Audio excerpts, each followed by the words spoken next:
আমার বাড়ি বন্দরনগরী চট্টগ্রাম। বন্ধুগণ, আমি আমার জীবনের গল্পটা শুরু করার শুরুতেই আপনাদেরকে আমার পরিবারের ব্যাপারে জানিয়ে রাখি।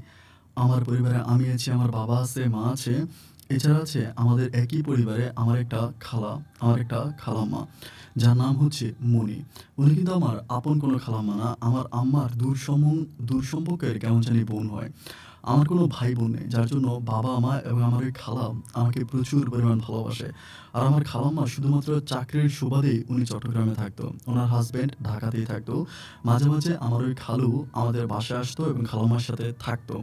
আমাদের একই বাসায় থাকতো। যদিও আমার মায়ের সাথে আমার ওই খালামণির কোনো রক্তের সম্পর্ক ছিল না। তারপরেও আমার মা আমার ওই খালাম্মাকে প্রচুর পরিমাণ ভালোবাসতো এবং নিজের বোনের চেয়েও আরও বেশি।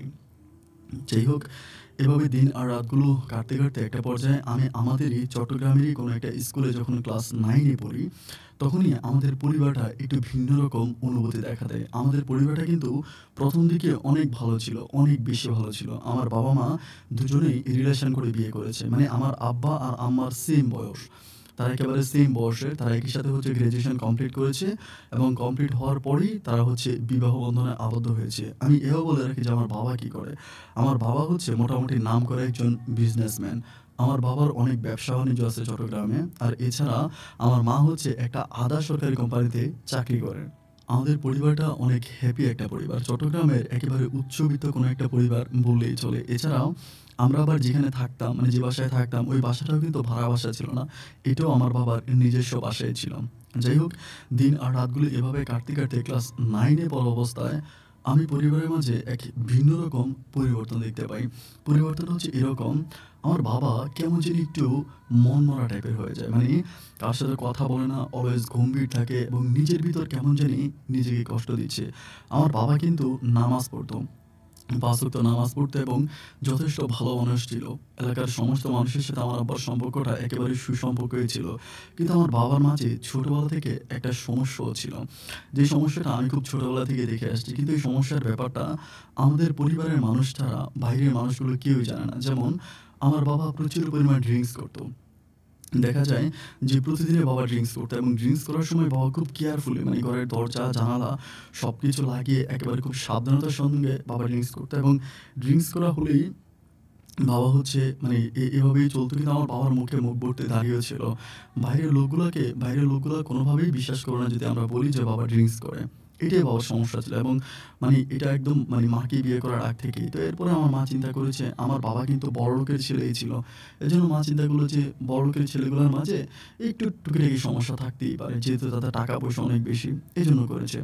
সেক্ষেত্রে হচ্ছে আমার মা আর কোনো কিছু বলে নাই। আর আমার যে নানু বাড়ির অবস্থা, আমার নানু বাড়ির অবস্থা কিন্তু খুব একটা ভালো না। মানে আমার মায়ের কোনো ভাই-বোন নেই। আমার নানা ভাই হচ্ছে একটা বেসরকারি কোম্পানিতে চাকরি করতো। আমার মা দেখতে অনেক বেশি সুন্দর ছিল। এজন্যই আমার আব্বার সাথে রিলেশন হয় এবং আমার আব্বা আমার মাকে বিয়ে করে। যাই হোক, আমি যখন ক্লাস 9 এ পড়ি তখন থেকে বাবা মনমরা, কারো সাথে কথা বলে না। অলওয়েজ গম্ভীর থাকে। কেমন জানি নিজের ভিতর নিজেকেই কষ্ট দিচ্ছে। আর মানে মনে হচ্ছে যেন আমার বাবা প্রচণ্ড রকমের চাপে আছে। আমার মা জিজ্ঞেস করে যে, "কি হয়েছে তোমার? আমার কাছে খুলে বলো। তোমার কোনো সমস্যা?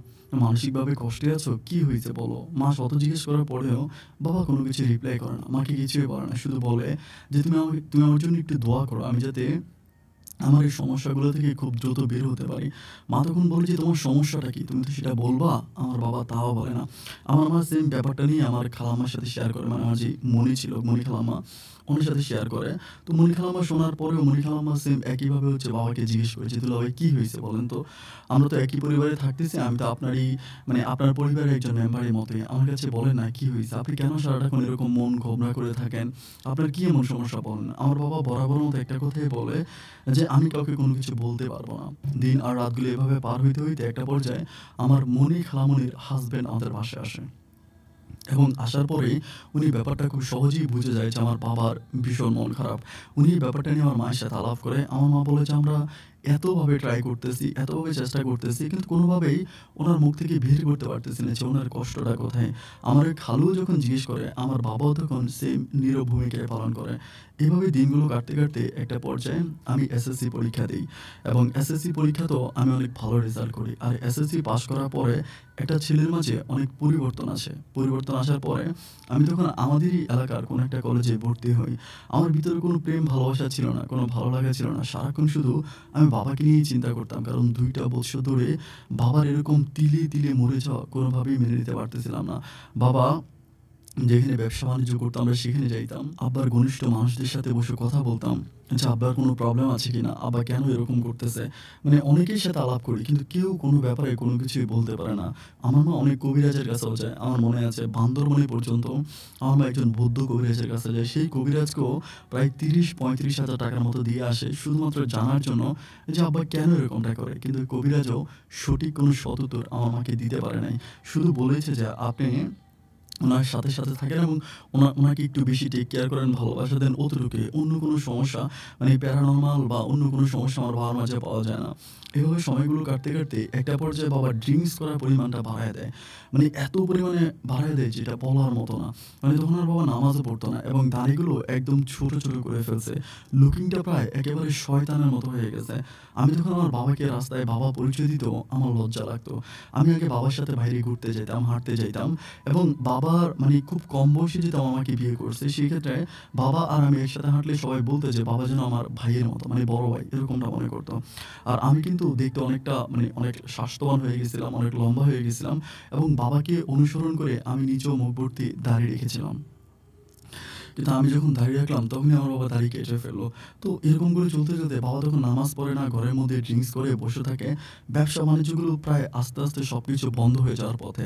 আমার মা তখন বারবার জিজ্ঞেস করার পরে বাবার মুখ থেকে কোনো রকমের ভালো কোনো কথা বের হয় না এবং বেশি জিজ্ঞেস করার পরে আমার বাবা আমার মায়ের গায়ে পর্যন্ত হাত তোলে।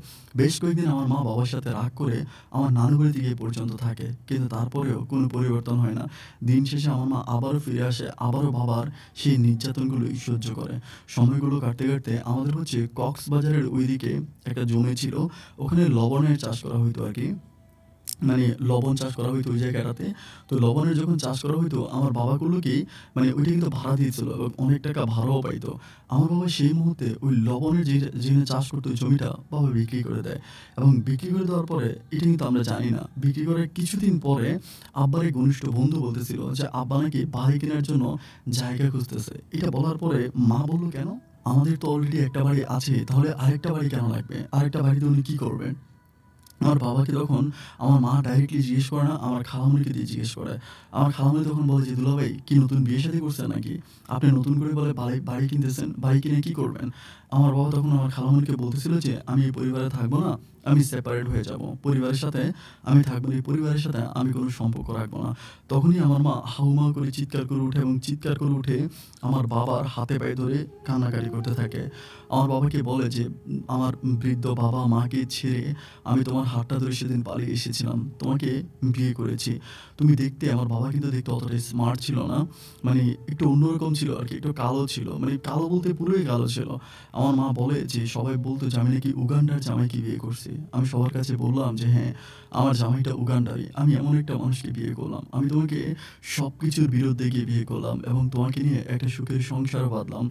আমাদের কোলজুড়ে আমাদের ফুটফুটে সন্তান সাগর আসলো এবং সাগর আজ এত বড় হইল, কলেজে পড়ো একটা ছেলে। এই মুহূর্তে তুমি কেন এই পাগলামিগুলো করতেছো? আমার কাছে খুলে বলো। তোমার মনের ভিতর কি এমন কষ্ট জমিয়ে আছে?" আমি তখন দেখতে পাই আমার মা যখন আমার বাবার পা চেপে ধরে তখন আমার বাবার চোখের পানিগুলো টলমল করতেছে। বাবা তখন প্রচণ্ড রকমের কান্না করতে শুরু করে। মা জিজ্ঞেস করে যে, "তুমি কাঁদতেছো কেন? বলো না কি হয়েছে?" আমার বাবা বলে, "আমি সারা জীবন তোমার সাথে আমার সম্পর্কটাকে ধরে রাখার জন্য আমাদের সম্পর্কের মাঝে যাতে কোনোভাবে কোনো ব্যাঘাত সৃষ্টি না হয় সেজন্যই আমি নতুন একটা বাড়ি কিনবো আর সেপারেট হয়ে যাব।" আমার মা বলতেছে যে, "তুমি যদি আমার সাথে সেপারেটই হয়ে যাও তাহলে আমাদের সম্পর্কের মাঝে ব্যাঘাত ঘটলো না কোথায়? এটা তো অনেক বড় ডিসট্যান্স হয়ে গেল।" আমার বাবা বলে যে, "না, আমি তোমার কাছ থেকে যদিও দূরে থাকি প্রতিদিন আমি তোমার কাছে এসে থাকবো। আমার সাগরের কাছে থাকবো।" এগুলো বলে বাবা আমাকে আর মাকে জড়িয়ে ধরে হাউমাউ করে কান্নাকাটি করতে থাকে। অনেকক্ষণ ধরে কান্নাকাটি করে। মা তখন একদম পাগলের মতো হয়ে যায়। বেরিষা হয়ে মা তখন আমাকে বলে যে, "যেভাবেই হোক এই বিপদ থেকে তোর বাবাকে রক্ষা করতেই হবে।" মা তখন দিশকুল না পেয়ে আমাদের এলাকারই একজন লোক আছে যার নাম হচ্ছে গনি ফকির। গনি ফকির খুব নামকরা একজন ব্যক্তি আরকি। উনি ইন্ডিয়াতে থাকে। খুব কম সময়ে হচ্ছে চিটাগং এ আসে আরকি। গনি ফকির হচ্ছে ইন্ডিয়ার একটা মাজারে থাকে এবং উনি মোটামুটি নামকরা একজন বুজুর্গ। আমার মা ওই গনি ফকিরের কাছে আসেন। গনি ফকিরের কাছে এসে বলে যে, "আমার স্বামীর এই সমস্যা কিন্তু কোনোভাবেই তার মুখ থেকে সত্যি কথাগুলো আমরা বের করতে পারতেছি না। আপনি সত্যি কথাগুলো একটু বের করে দেন না। কি এমন সমস্যা? কি এমন কারণে উনি উনার জীবনটাকে এভাবে নষ্ট করতেছে? উনি গণিত ফকির বলে যে আপনারা উনার মাঝে কি পরিবর্তন দেখতে পান? আমার মা বলে যে কোনো পরিবর্তন নাই। শুধু ড্রিংকস করে, ঘরে ঘুমায়, বাইরে কোথাও যায় না। আমার মা বলে যে কোনো সম্পর্ক ওই গণিত ফকির বলে যে কোনো সম্পর্ক আছে আপনার কি এটা মনে হয়? আমার মা বলে যে না, যদি সম্পর্ক থাকতো কোনো মেয়ের সাথে বা যদি বিয়েও করত তাহলে তো বাইরে যেত, ওই মেয়ের কাছে যেত। উনি তো ঘর থেকেই বের হয় না। সারাক্ষণ ঘরের দরজা লাগিয়ে ঘরের ভিতরেই বসে থাকে। আমার মা বলে যে, "আমার কাছে মনে হয় এটা জিন বা ভূতের কোনো কাজ হতে পারে। আপনি একটু কষ্ট করে কোরআন শরীফ পড়ে তাবিজ তুমান দেন না, আমার স্বামীকে ভালো করেন।" উনি তখন কোরআন শরীফ পড়ে অনেক ইয়ে-টিয়া করে উনি ৩ দিন পরে আমার মাকে একটা তাবিজ বানিয়ে দেয়। ওই একটা তাবিজ বানিয়ে দেওয়ার জন্য গণি ফকির আমার মায়ের কাছ থেকে ৳৪০,০০০ নিয়ে যায়। এবং আমার মাকে বলে যে, "এটা যদি উনাকে পড়ায় দেন তাহলে উনি মোটামুটি ভালো হয়ে যাবে। ভালো হয়ে যাবে।" তো আমার মা আমার বাবাকে বলে যে, "তুমি তাবিজটা পড়ো।" যখন বলে বাবা তখন আমার মায়ের সাথে আবারও সে আগের মতো ঝগড়া শুরু করে যে, "আমি তাবিজ কেন পড়বো? আমার ভিতরে তো কোনো সমস্যা নাই। আমি তো পাগল না।" আমার মা বলে যে, "আপনি তাবিজটা পড়েন কারণ আমি গণি ফকিরের কাছ থেকে তাবিজটা এনেছি। গণি ফকির বলেছে আপনি যদি তাবিজটা পড়েন আপনার মনে শান্তি আসবে।" কিন্তু আমার বাবা বলে, "আমার মনে শান্তি তখনই আসবে যখনই আমি এই ঘর ছেড়ে নতুন একটা ঘরে উঠতে পারবো।" এটা বলে। পরিশেষে আমার মা দেখল যে না, আর কোনোভাবেই বাবাকে লাইনে আনতে পারে না। লাইনে আনতে না পারার পরে মা তখন একেবারে নিরুপায় আর হতাশ হয়ে বলল যে, "ঠিক আছে যান। আপনি যেটা ভালো মনে করেন আপনি সেটাই করেন।" এরপরেই চট্টগ্রামে আমার বাবা একটা নতুন করে বাড়ি কিনে। একটা বাড়ি কিনে এবং ওই বাড়িটা দোতলা একটা বাড়ি কিনে। বাড়ি কিনে বাবা ওখানে হচ্ছে আস্তে, আস্তে সেটেল হতে যেতে শুরু করে। বাবার যে জিনিসপত্র এইটা সেটা আছে সবকিছু বাবা ওই ঘরে নিয়ে যাচ্ছে। আমার মা তখন বাবার পিছনে গোয়েন্দার মতো ঘুরতে থাকে। বাবা কোথায় যায়, কি করে, কার সাথে কথা বলে এগুলা আমার মা ডে বাই ডে আমার খালাম্মাকে নিয়ে খালাম্মাকে নিয়ে ইনকোয়ারি করতে থাকে। খালাম্মা একদিক থেকে, মা একদিক থেকে। আমার মা তখন তার চাকরিকে প্রায় ছেড়ে দেওয়ার মতো, প্রায় চাকরিটা চলে যাওয়ার মতো। আমার মা সারাক্ষণই আমার বাবার পিছনে ঘুরতে থাকে যে বাবা কোথায় যায়, কোন জায়গায় যায়, কেন করে? কিন্তু বেশ কিছুদিন আমার বাবার পিছনে ঘোরার পরেও মা কোনো সঠিক অ্যান্সার পায় না এবং খালামণিও একটা সময় হতাশ হয়ে মাকে বলে যে, "আপা শুধু আমরা মরিচার পিছনে ছুটতেছি। দুলাভাইয়ের মাঝে কোনো সমস্যাই নাই এবং দুলাভাই যেগুলো করতেছে দুলাভাইয়ের মন খেয়ালি মতো দুলাভাই কাজ করতেছে।"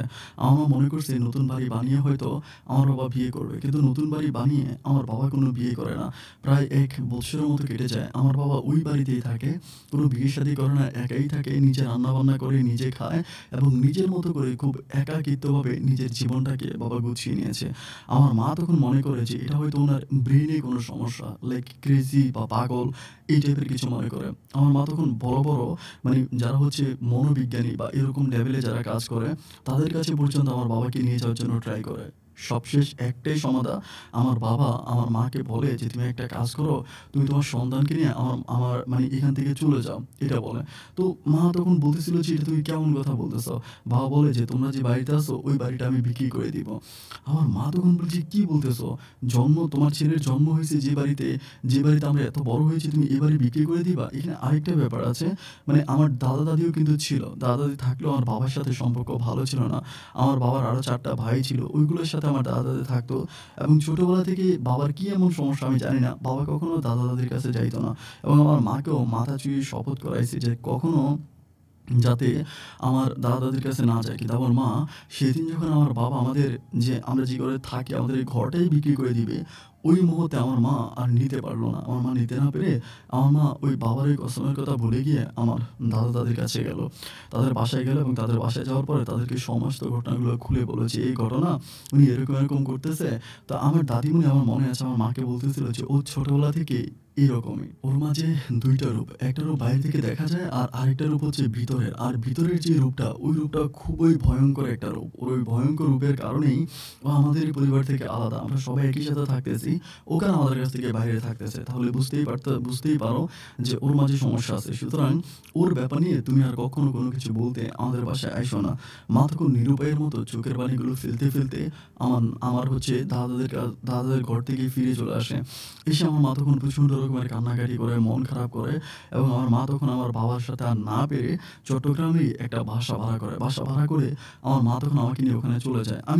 আমি যদিও কলেজ পড়ুয়া একটা ছেলে কিন্তু ছোট বাচ্চার মতো ফ্যামিলির এই প্রবলেমগুলো মানে মাথায় করে কখনো এখানে, কখনো সেখানে, কখনো এইদিকে, কখনো ওইদিকে ওভাবে আমার দিনটাকে কাটাচ্ছি। আমার মাঝে কোনো সুখ নেই, কোনো শান্তি নেই, নেই কোনো ভালোবাসা। জীবনটা যেন ভীষণ তিক্ততার মাঝে কাটতেছিল। ৫ ওয়াক্ত নামাজ পড়ে আল্লাহর কাছে হাত তুলে একটা কথাই বলেছি, "আল্লাহ এই বিপদ থেকে তুমি রক্ষা করো।" আমি জানি না যে কাউকে বিশ্বাস করাতে পারবো কিনা। পৃথিবীর সবচেয়ে বড় ডিপ্রেশন হচ্ছে পারিবারিক ডিপ্রেশন। যদি কোনো ছেলে পরিবারের কাছ থেকে আঘাত পায় বা কোনো মেয়ে যদি পরিবারের কাছ থেকে শান্তি না পায়, তবে তার মতো কপাল পোড়া আর দুঃখ জীবনের অন্য কিছু হতে পারে না। ভালোবাসার মানুষ চলে গেলেও মানুষের অতটা কষ্ট লাগে না, যতটা কষ্ট লাগে পরিবারের কাছ থেকে কষ্ট পেলে। ফ্যামিলি ডিপ্রেশনই সবচেয়ে বড়। যাই হোক, এরপরে আমার মা তখন আলাদা বাসায় থাকতেছে, চাকরি করতেছে। আমার বাবার সাথে আর কোনো যোগাযোগ রাখতেছে না। আর আমার যে খালাম্মা ছিল, আমার খালাম্মা তখন বলতেছিল যে, "ঠিক আছে, তুমি যেহেতু তোমার ছেলেকে নিয়ে আলাদাই হয়ে যাবা, তাহলে আমিও আমার হাসব্যান্ডের কাছে চলে যাবো। আমি যেখানে জব করি সেখান থেকে আমি ট্রান্সফারের জন্য ট্রাই করব।" কারণ আমার হাসব্যান্ড বলতেছে যে উনি কোথায় জানি ওনার একটা ভালো সচিবের সাথে সম্পর্ক আছে। ওইখানে কথাবার্তা বলে নাকি ট্রান্সফার হবে। কিন্তু দুঃখজনক ব্যাপার হচ্ছে এতগুলো বৎসর পেরিয়ে গেল। আমার খালাম্মা ট্রান্সফারের জন্য কোনোভাবেই ট্রাই করল না। কিন্তু যখনই আমরা বাসা চেঞ্জ করে ফেললাম, তখনই কেন খালাম্মা ট্রান্সফারের জন্য মরিয়া হয়ে উঠেছে। আমার মা তখন বলে যে, "তুই আমার সাথে আমার বাসায় চল। আমরা তো একটা বাসা ভাড়া করছি। ওইখানে গিয়ে আমরা থাকবো। প্রবলেম কি?" খালাম্মা বলে যে, "না, আমি আর ওইখানে যাবো না। খুব ছোটখাটো একটা ঘর। এত ছোট করে আমার পোষাবে না।" মা এটা বলে। তো যাই হোক, সরি, খালাম্মা এটা বলে। তো যাই হোক, মা তখন বলতেছে যে, "ঠিক আছে, তুই যেটা ভালো মনে করিস তুই সেটাই কর।" পরিশেষে খালাম্মার সাথে আমার মায়ের আর কোনো যোগাযোগ থাকে না। এভাবে বেশ কিছুদিন কেটে যায়। বেশ কিছুদিন বলতে প্রায় ৬ থেকে ৭ মাসের মতো কাটে। আর এই ৬-৭ মাসও আমার বাবার সাথে আমার মায়ের কোনো রকম সম্পর্ক নাই, কোনো যোগাযোগ নেই। আমিও আমার বাবার একমাত্র সন্তান। আমিও বাবার সাথে রাগ করে কোনো কথা বলি না। বাবা বাবার মতো করেই আছে। ৬-৭ মাস পরে একদিন গরিবুল্লাহ শাহ মাজার আছে চট্টগ্রামে, হয়তো অনেকেই জানেন। গরিবুল্লাহ শাহ মাজারের ওইদিকেই হচ্ছে সামনেই তখন হচ্ছে মানে যে বাসের কাউন্টারগুলো ছিল, সব কাউন্টারগুলো কিন্তু তখন ওইদিকেই ছিল। মানে একদম চৌরাস্তার মোড়েই ছিল সমস্ত মানে কাউন্টারগুলো। তো সৌদিয়া বাসের কাউন্টারে আমার মা মানে অফিসের কোনো একটা কাজে ঢাকাতে যাবে। তো আমি সহ সাথে যাই। সাথে যাওয়ার পরে মা ঢাকাতে যাবে। তো আমি যখন যাই, যাওয়ার পরে আমরা সৌদিয়া কাউন্টারে ঢুকে কাউন্টার থেকে টিকেট কেটে আমি মাকে বলি যে, "মা তুমি চলে যাও, আমি বাসায় যাই।" আমি যখন ব্যাক করবো ঠিক ওই মুহূর্তে দেখলাম যে যেটা আমার বাবার পার্সোনাল প্রাইভেট কার, ওটা তো আমি চিনি। অনেক বছর ধরে প্রাইভেট কারটা আমিও ব্যবহার করতাম। ওই প্রাইভেট কার থেকে হচ্ছে আমার বাবার ড্রাইভারও আছে এবং আমার খালামণি, আমার ওই মণি খালামণি আমার বাবার ওই প্রাইভেট কার থেকে নামতেছে।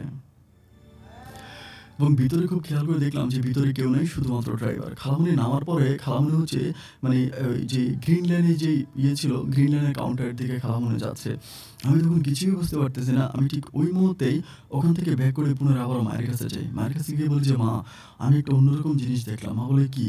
আমি বললাম, "তুমি না বললা যে মণি খালামণি নাকি ঢাকাতে চলে গেছে?" আমার মা বলে, "হ্যাঁ, ও তো চলে গেছে।" আমি বলি, "না, মণি খালামণি ঢাকাতে যায় নাই। শুধু যাই নাই, আমি এইমাত্র দেখলাম যে বাবার প্রাইভেট কারে করে মণি খালামণি এনে কোত্থেকে জানি আসছে এবং প্রাইভেট কার থেকে নামছে স্ক্যানিয়ার যে টিকেট কাউন্টার, ওই কাউন্টার দিয়ে খালামণি গেছে।" আমার মা বলেছে, "কি বলিস তুই, সত্যি?" আমি বললাম, "মা, আমি একেবারে নিজের চোখে দেখছি।" আমার মা তখনই মানে সৌদিয়ার কাউন্টারে বসেই খালামণিকে কল দেয়।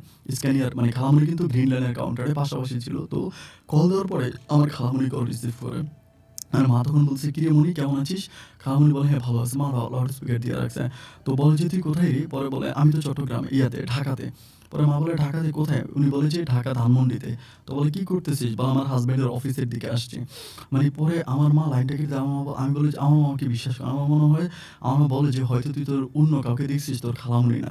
আমাকে মা এটা বলল। তো আমি বললাম, "মা শোনো, আমি অন্য কাউকে না হয় দেখলাম, ঠিক আছে। কিন্তু বাবার গাড়ির নাম্বার তো আর উল্টাপাল্টা হতে পারে না। আমি তো বাবার গাড়ির নাম্বারটাও দেখলাম। তোমার বিশ্বাস হচ্ছে না, তুমি মুখোশটা পরো।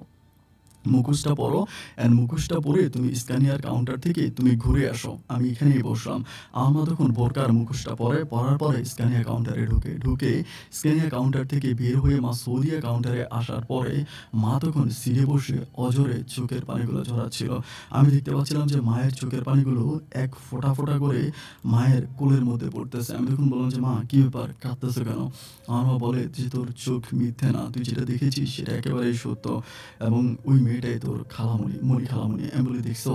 আমি তো বললাম মা, আমি তো মিথ্যে বলি নাই। কিন্তু বাবার প্রাইভেট কারে করে মণি খালামণি আসলো এবং গ্রিন লাইনের কাউন্টারেও ঢুকলো। তুমি ফোন করার পরে সে বলল সে নাকি ঢাকাতে। তাহলে তোমার কাছে কি মনে হয়? আমার মা বলে যে আমি তো মনে হয় যে দুধ কলা দিয়ে কালসাপ পুষেছি। আমার মা বলে যে তোর কাছে কি মনে হয়? আমি তখন বলি যে মা আমার কাছে যেটা মনে হয় তোমার কাছে সেমটাই মনে হয়। আমার মা বলে হ্যাঁ, আমার কাছেও তো এটা মনে হয়। আমি বলি ঠিক আছে। তাহলে তুমি আজকে আর ঢাকাতে যাওয়ার দরকার নাই। ঢাকাতে না গিয়ে আমরা এই ব্যাপারটা ইনকোয়ারি করতে শুরু করব। সেই মুহূর্ত থেকে মা আর আমি বাসায় যাই। বাসায় গিয়ে আমারও একরকম পড়াশোনা প্রায় বন্ধ হয়ে যাওয়ার পথে আমি বন্ধই করে দিই পড়াশোনা। বন্ধ করে দিয়ে বাবার পিছনে ইনকোয়ারিতে লেগে যাই। লেগে যাই বলতে বাবা কেন খালামণি চট্টগ্রামে নাকি ঢাকাতে আছে এটা ইনকোয়ারি করি ১ম এ। ইনকোয়ারি করে জানতে পারি যে আমার বাবা যে নতুন বাসাটা বানিয়েছে ওই বাসার মধ্যে আমার খালামণি অলওয়েজ যাতায়াত করে। যায় আসে, যায় আসে এবং আমাদের পুরনো যে বাড়িটা আছে ওই বাড়িটা আমার বাবা সম্পূর্ণ ভাড়া দিয়ে দিছে। যদিও ভাড়া টাকা উঠায় আমার মনি খালামণি। অদ্ভুত ব্যাপার। আমরা যখন সিকিউরিটির সাথে কথা বলি খুব গোপনে, সিকিউরিটি আমাকে বলে যে বাড়ি ভাড়া দেওয়া হইছে ঠিক আছে কিন্তু কখনোই এ বাড়ির টুলেট যেখানে লাগানো ফোন নাম্বারটা আপনার বাবার দেওয়া। কিন্তু প্রতি মাসে ভাড়া ওঠানোর জন্য আপনার খালামণি আসে এবং আমি আব্বা যে পার্সোনাল বাড়িতে থাকে ওই বাড়িতেও কথা বলে জানতে পারি যে আমার খালামণি নাকি সেই বাড়িতেও যাতায়াত করে। আমার মাকে যখন সবগুলো কথা বলি এবং মা যখন সবকিছু জানতে পারে মা তখন সিদ্ধান্ত নেয় যে মা খালামণিদের বাসায় যাবে। আমার খালামণির বাড়ি ছিল নোয়াখালীতে। নোয়াখালীতে ছিল। আমার মা তখন বলেছে আমি আমার বাবা-মাকে নিয়ে ওর বাড়িতে যাবো। ওর বাড়িতে তো ওর বাপ-মা আছে। ওর বাপ-মায়ের কাছে গিয়ে আমি বিচার দিব। কেন আমার সংসারটা এভাবে ভেঙে দিল? আজকে বছরের পর বছর ও আমার বাসায় খেয়েছে। কখনো আমি ওর কাছ থেকে একটা টাকা নিইনি। আমার খেয়েছে, আমার পড়েছে এবং নিজের বোনের মতো আমি ওকে আদর যত্ন করেছি। আমি যদি একটা জামা কিনেছি ওকে একটা জামা কিনে দিয়েছি। রেস্টুরেন্টে ভালো খাবার খেলে ওর জন্য পার্সেল করে নিয়ে আসছি। কিন্তু কিভাবে পারলো আমার সংসারটাকে এভাবে ভেঙে দিতে? আমি তখন বললাম যে মা শোনো, এখনও কিন্তু আমরা ডিটেইলসে তেমন কিছুই জানি না। হুট করে এখনই খালামণির উপরে অ্যাকশন নেওয়াটা ঠিক হবে না। তুমি একটু অপেক্ষা করো, আমিও একটু অপেক্ষা করি। দেখি কোথাকার পানি কোথায় গিয়ে গড়ায়। আমরা আরেকটু সামনের দিকে এগিয়ে যাই। মা আর আমি প্ল্যানিং করে এরকম করে আবারও সামনের দিকে এগিয়ে যাচ্ছি যে মূল প্রবলেমটা কোথায়? উনি কি আমার বাবা কি বিয়ে করছে? তখন আমি ওঠার চেষ্টা করতে থাকি যে খালামণির হাসব্যান্ডের সাথে যোগাযোগ করি। খালামণির যে হাসব্যান্ড আমি খালামণির হাসব্যান্ডের সাথে যোগাযোগ করি। যোগাযোগ করার পরে ভাইয়া আমাকে খালামণির হাসব্যান্ড খালু আমাকে ঢাকাতে যাইতে বলে। আমি তখন বলছি, "মা আমি কি ঢাকাতে যাবো?" মা বলে, "তুই যা।" পরে আমি ঢাকাতে যাই, খালুর সাথে দেখা করি। দেখা করার পরে আমি খালুকে কিছু ব্যাপার নয়, পুরো ব্যাপারটাই খুলে বলি। আমি বলি যে, "খালু এই ঘটনা যেটা আমি নিজের চোখে দেখেছি আপনি এটা কতটুকু জানেন?" আমার খালু বলে যে, "না তো, আমি তো এগুলো কিছুই জানি না।" আমি বলি, "আপনি জানেন না ঠিক আছে কিন্তু এই ঘটনাগুলো ঘটতেছে এবং এগুলো আমি চোখের সামনেই দেখে আসছি। আর আপনি জানেন যে এরকম ঘটনা।" সবকিছু বলার পরে খালু তখন একদম বিব্রত খুব ভীষণ হয়ে যায়, বিব্রত হয়ে যায়। আমাকে বলতেছে, "তুমি সত্যি বলতেছো?" আমি বললাম, "আমি একদম সত্যি বলতেছি।" পরে খালু বলে যে, "ঠিক আছে, আমি তোমার খালামণির সাথে কথা বলবো এবং তোমার সাথে আমি ডে বাই ডে যোগাযোগ করব। কি হয় না হয় আমি তোমাকে সবকিছু জানাবো।" তখন খালু কি করে খালামণিকে ঢাকাতে চলে যাওয়ার জন্য প্রেশার দেয় যে, "তুমি ঢাকাতে চলে আসো। তুমি ওখানে কেন থাকতেছো? এখন তো আর" বলতেছে যে, "এখন তো আর হচ্ছে সাগররা ওদের বাসায় থাকে না। তুমি আলাদা কেন থাকবে? একা কেন থাকবা? তুমি চলে আসো। জবের দরকার নাই।" এটা সেটা অনেক কিছুই বলে। কিন্তু আমার খালামণি আমার খালুর আর কোনো কথাই শোনে না। এবং খালু যদি চট্টগ্রামে আসো আমার খালামণি খালুর সাথে ঘুমায়ও না এবং খালুকে একটু সময়ও দেয় না। নিজের ইচ্ছে আমার খালুর জীবন থেকে আমার খালামণি আস্তে, আস্তে করে সরে যাচ্ছে। আমার খালুও তখন একেবারে নাজেহালের মতো আমার মায়ের কাছে এসে কান্নাকাটি করে। আমার মাকে বলে যে, "আমি আপনাকে বিশ্বাস করে, আপনাকে ভালোবেসে আমার বউটাকে আপনার ঘরে রেখেছিলাম। কিন্তু তার প্রতিদান এভাবে দিলেন?" আমার মা তখন হাসতে, হাসতে বলে, "ভাইয়া আপনি আমারে কেন দোষারোপ করতেছেন? আমি কি করলাম?" আমার খালামণি তখন আমার খালু আমার মাকে বলতেছে যে, "কিছু করেন নাই আপনি। আপনার এটা তো আর ১ দিনে হয় নাই, ২ দিনে হয় নাই। এটা তো অনেকগুলো বৎসরের মাঝে এই ঘটনাটা ঘটেছে। আপনি কি দেখেন নাই কি হইছে না হইছে? আপনি কেন এটাতে ইনকোয়ারি করেন নাই? আপনার স্বামীকে আপনি কেন কন্ট্রোল করতে পারেন নাই? আমার বাসায় আপনার বউ ছিল, আমি আপনার তত্ত্বাবধানে রেখেছিলাম। তাহলে কেন আমার বউ আজকে এরকম বিহেভ করতেছে? আমি তো আমার বউকে হারিয়ে ফেলছি।" আমার মা তখন বলে যে, "তোমার বউ শুধু তোমার বউই ছিল না, সে আমার রক্তের বোনের চেয়েও আরও বেশি ছিল। একই ঘরে আমরা থেকেছি। কোনোদিন তাকে আমি আলাদা চোখে দেখি নাই। কিন্তু ও যে কাজটা করেছে এটার জন্য আমি কোনোদিনও ওকে ক্ষমা করতে পারব না। তুমি চলো আমরা ওর বাবা-মায়ের কাছে যাই এবং ওর বাবা-মায়ের কাছে সমস্ত ঘটনাগুলো খুলে বলি।" ঠিক ওই মুহূর্তে আমার খালু আমার মা এবং আমি আমরা ৩ জনেই মিলে হচ্ছে নোয়াখালীতে আমার খালাম্মার বাপের কাছে যাই। খালাম্মার বাসায় যাই। যাওয়ার পরে খালাম্মা এবং খালু দুজনকে মানে খালাম্মার বাবা-মা দুজনের সাথে আমরা বসি। বসার পরে আমার মানে যিনি খালু ছিল আমার মা বলে দিছে যে, "দেখেন আমি কিছু বলতে পারব না। যেহেতু আপনার বউ, আপনি সমস্ত কথাগুলো তুলে ধরবেন। আপনি সত্য কথাগুলো বলবেন। এরপরে আমি আপনাকে সাপোর্ট করে যাবো।" এটা হচ্ছে আমার মামা খালুকে বলে। বলার পরে খালু তখন বলে, "ঠিক আছে।" তখন খালু আমার ওই খালাম্মার বাবা-মায়ের কাছে সমস্ত কথাগুলো বলতেছিল যে, এই ঘটনা ঘটছে সবকিছু বলে। কিন্তু অবাক করা ব্যাপার হচ্ছে তারা এই কথাগুলো শোনার পরে সম্পূর্ণ নীরব ভূমিকা পালন করে। মানে খালুর মানে আমার খালাম্মার যে বাবা-মা ছিল তারা কোনো রকমের অ্যাকশন মানে বলে যে, "এটা কোনো কাজ হইলো? এটা কি কাজ করলো মেয়েটা? এটা কেমন কথা? এটা কি করলো?" মানে একদম নোয়াখালীর ভাষায় এরকম করে বলে যে, "আচ্ছা হেতি বাইতাই হোক। আন্ডা চাই কিতা কইতাম আরি।" মানে একদম আঞ্চলিক ভাষায় ওরা এমন করে কথা বলতেছে যে, ওনাদের মেয়ে একদম ছোট বাচ্চা কোনো একটা অন্যায় করে ফেলছে, ওরা ঘরে আসলে ধমকাই দিবে, শাসন করায় দিবে। এরকম মানে মেয়ে যে এত বড় একটা অন্যায় করেছে তাদের মাঝে বিন্দু মাত্র কোনো রকমের অনুশোচনা নাই। পরিশেষে আমার মা বলতেছিল যে, "ঠিক আছে, আপনারা যদি কোনো অ্যাকশনে না যান তাহলে আমি এটা নিয়ে অ্যাকশনে যাবো। আমি এটা নিয়ে অ্যাকশনে যাবো।" এরপরে আমার খালু তখন ওইখান থেকে ঢাকাতে চলে যায় এবং আমার মা আমাকে নিয়ে চট্টগ্রামে আসে। চট্টগ্রামে এসে আমার মা সরাসরি থানাতে যায়। থানাতে গিয়ে আমার বাবার নামে ডাইরেক্টলি মামলা করে। মামলা করে যে আমি ১ম বউ আমার কাছ থেকে অনুমতি না নিয়ে উনি 2nd বিয়ে করেছে এবং মামলার এজাহার অনুযায়ী আমার বাবাকে পুলিশ গ্রেপ্তার করে। গ্রেপ্তার করে থানাতে আনে। আনার পরে আমার বাবাকে বলে যে, "আপনি ১ম বউকে ভরণ-পোষণ দিচ্ছেন, আপনি 2nd বিয়ে করেছেন।" কিন্তু যখনই 2nd বিয়ে করেছেন বলে, আমার বাবা বলে, "আমি কোনো 2nd বিয়ে করি নাই।" আমার মাও আমার বাবা যে বিয়ে করছে, বিয়ের কোনো বৈধতা কাগজপত্র বের করে থানাতে দিতে পারে নাই। দিতে না পাওয়ার কারণে আমার বাবাকে থানা থেকে বেকসুর খালাস করে দেয়। ছেড়ে দেওয়া হয়। কিন্তু বাবাকে ছেড়ে দিলেও বাবার ভিতরে তখন মায়ের জন্য অন্যরকম এক অমানসিকতার জন্ম হয়। আমার বাবা তখন আমার মাকে খুব খারাপভাবে দেখতে শুরু করে এবং বলে যে, আমার মাকে এটা করবে, ওইটা করবে। বিভিন্ন মানুষের কাছে আমার মায়ের সম্বন্ধে খারাপ মন্তব্য করতে শুরু করে। এবং একটা সময় আমার নানা-নানির কাছে গিয়ে পর্যন্ত আমার মায়ের সম্বন্ধে আমার বাবা বিচার দিয়ে আসে। মানে বাবা আর খালামণির অবস্থা ছিল এরকম যে তাদের মাঝে কোনো দোষই নাই। এভাবে সময়গুলো কাটতে আমার ভিতরে তখন প্রতিশোধের আগুনটা ধাউ করে জ্বলতেছিল। আমি চিন্তা করতেছিলাম যে আমার বাবা আমার মায়ের জীবনটা নষ্ট করে দিল এবং নষ্ট করে দিল আমার খালামণির জীবনটা। তারই পাশে নষ্ট করে দিল আমার ওই খালুর জীবনটা। একটা মানুষ ৪ টা জীবন সহ আমার জীবন। ৪ টা জীবন উনি নষ্ট করে দিল। ওই মানুষটার সাজা হওয়া দরকার। ওই মানুষটার একটা চরম শাস্তি হওয়া দরকার। আমি তখন বাংলাদেশেরই বড় একটা রাজনীতি দলের সাথে জড়িয়ে যাই। ছাত্র রাজনীতির সাথে আমি জড়িয়ে যাই। আমি তখন ওখানে রাজনীতি করি। আর তখন কিন্তু আমি ইন্টারমিডিয়েট পরীক্ষার মানে দিয়েও ফেলি। দিয়ে ফেলি নাকি দেই নাই ঠিক ওই সময়টা আমার মনে নাই। তবে ইন্টারমিডিয়েট আমি থাকি। পরিশেষে ওই সময়ে আমার টিমে যারা আছে আমি তাদের সাথে ব্যাপারটা নিয়ে আলাপ করতে শুরু করি যে এমন ঘটনা মানে যারা খুব ক্লোজ আছে তাদের সাথে আলাপ করি। আলাপ করার পরে তারা বলে যে, "তুই কি করতে পারবি? তোর বাবা যদি তোর খালামণিকে বিয়ে করে ফেলে তাহলে তো সেখানে তোর কোনো ভূমিকা নাই।" আমি বলি যে, "না, আমার বাবা আমার খালামণিকে বিয়ে করে নাই।" কারণ অতীতে আমি দেখেছিলাম আমার মা যখন আমার বাবার পায়ে ধরেছিল, আমার বাবা কিন্তু তখন কান্না করেছিল। প্রচণ্ড রকমের কান্নাকাটি করেছে। তার মানে আমার বাবার ভিতরে আমার মায়ের জন্য দুর্বলতা ছিল। আমি সিউর যে এরই মাঝে অন্য কিছু আছে। এটা আমি বলি। বলার পরে আমার ফ্রেন্ড সার্কেলরা বলতেছে, "তাইলে তুই কি করতে চাচ্ছিস?" আমি বলি যে, "আমার বাবারও দোষ আছে, আমার খালামণির দোষ আছে। তবে আমার বাবার চেয়েও আমার খালামণির দোষটাই বেশি। আমার খালামণির দোষটাই বেশি। কারণ খালামণি সুই হয়ে ঢুকেছে, ফাল হয়ে বেরিয়েছে। আমার বাবা এবং খালামণি দুজনকে আমি একসাথে আটকাতে চাই এবং আটকিয়ে কেন তারা এই অন্যায় করেছে আমি দুজনেরই বিচার করতে চাই।"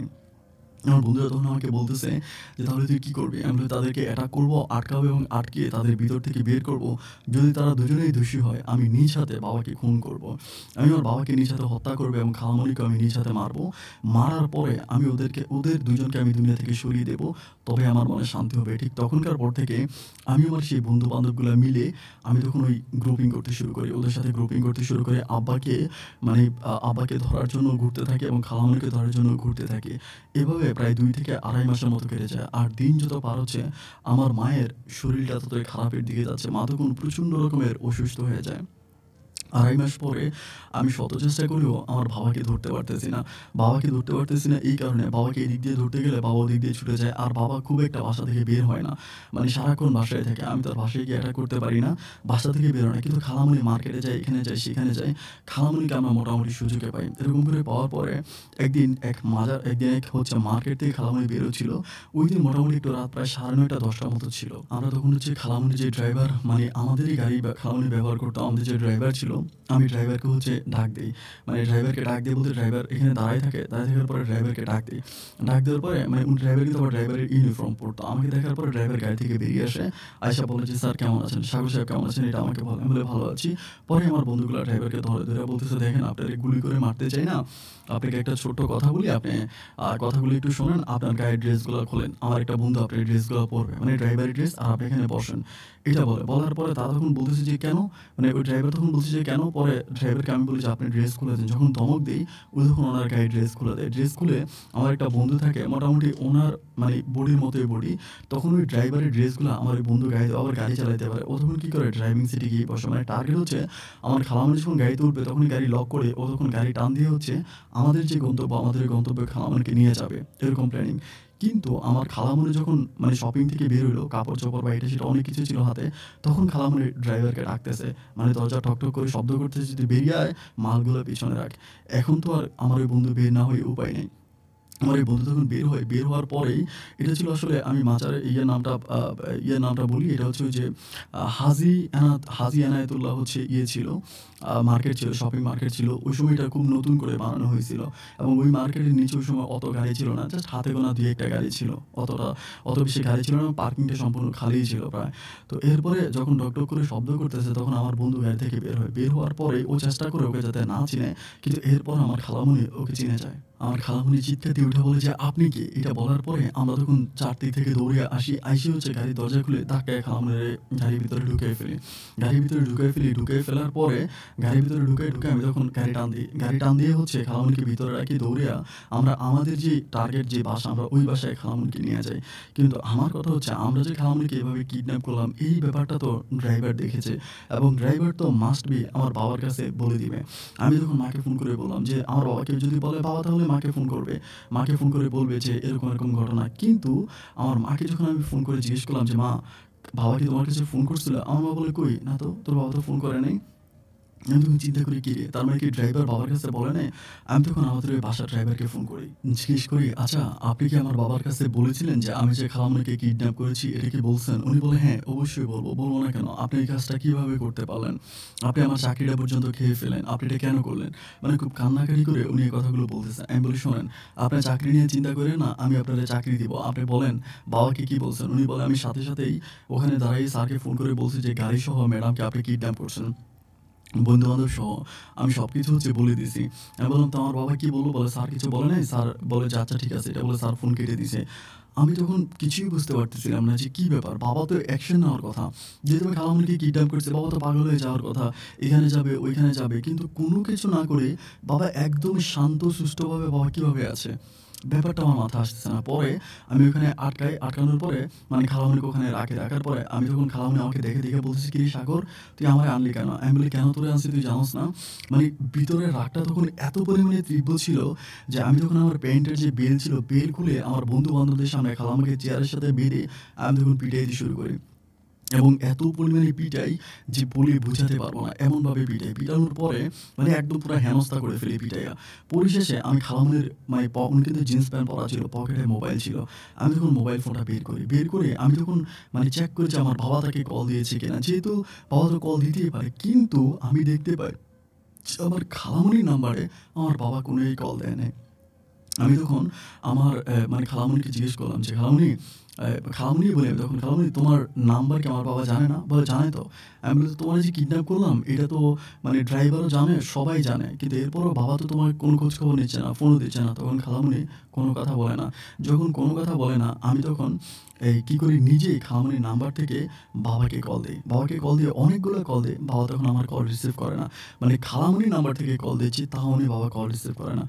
পরে আমি কিরে, কিছুই বুঝতে পারতেছি না। পরে আমি যখন মোবাইল ফোনটা নিয়ে বসে থাকি, মানে ব্যাপারটা আমার কাছে সম্পূর্ণ ঘোলাটে মনে হচ্ছে। বাবা তো পাগল হয়ে যাওয়ার কথা। খালামণি কিডন্যাপ হয়েছে সেই নাম্বার থেকে কল বাবার নাম্বারে যাচ্ছে, বাবা তাও কল রিসিভ করতেছে না।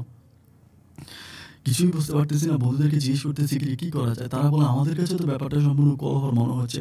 তোর বাবা যদি তোর খালামণিকে ভালোই বাসবে, বিয়ে না করুক, ভালোবাসে, তাহলে ভালোবাসার মানুষ কিডন্যাপ হয়েছে শুনলে তো পাগল হয়ে যাওয়ার কথা। তোর বাবার তো কোনো রেসপন্সই নাই।" আমি তখন কি করে, আচ্ছা ঠিক আছে। পরে আমি বসে খালামণির মোবাইলটা টিপতেছি। টিপতে হঠাৎ করে আমি এমন একটা ভিডিও আমার খালামণির মোবাইলে দেখতে পাই, যেটা দেখার পরে আমার চোখ পুরো আসমানে উঠে যায়। আমি দেখতে পাই আমার বাবার সাথে শারীরিক সম্পর্কের ভিডিও ধারণ করা আমার খালামণির মোবাইলে, এবং এটা কোনো নরমাল ভিডিও ছিল না। আমার বাবা যে ড্রিংকস করে আছে বাবাকে দেখাই যাচ্ছিল, এবং ভিডিওর ভিতরে কয়েকটা জিনিস আমি খুব খেয়াল করে দেখলাম যে আমার খালামণি ইচ্ছে করেই ক্যামেরাটাকে বিভিন্ন জায়গায় অ্যাঙ্গেল করতেছে, ক্যামেরাটাকে ঘোরাচ্ছে, এবং বাবাকে খালামণি নিজে হচ্ছে একদম উলঙ্গ অবস্থায় পা থেকে মাথা পর্যন্ত ভিডিও করতেছে। দেখে মনে হলো যেন এই ভিডিওগুলো খালামণি নিজেই করেছে। ভিডিওটা দেখার পর আমি তখন একটা না প্রায় এখানে 15 থেকে 20টার মতো ভিডিও ছিল, এবং প্রত্যেকটা ভিডিও খালামণি নিজের করা।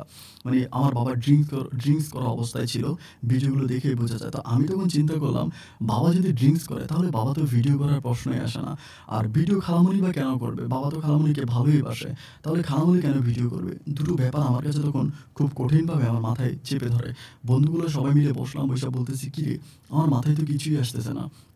যদি আমার বাবা ভিডিও করবে, বাবা কিভাবে ভিডিও করবে? বাবা তো মাতাল অবস্থায়, বাবা ড্রিংকস করে আছে, দেখে বোঝা যাচ্ছে। মানে বাবা উল্টাপাল্টা কথা বলতেছে, ড্রিংকস অবস্থায় আছে।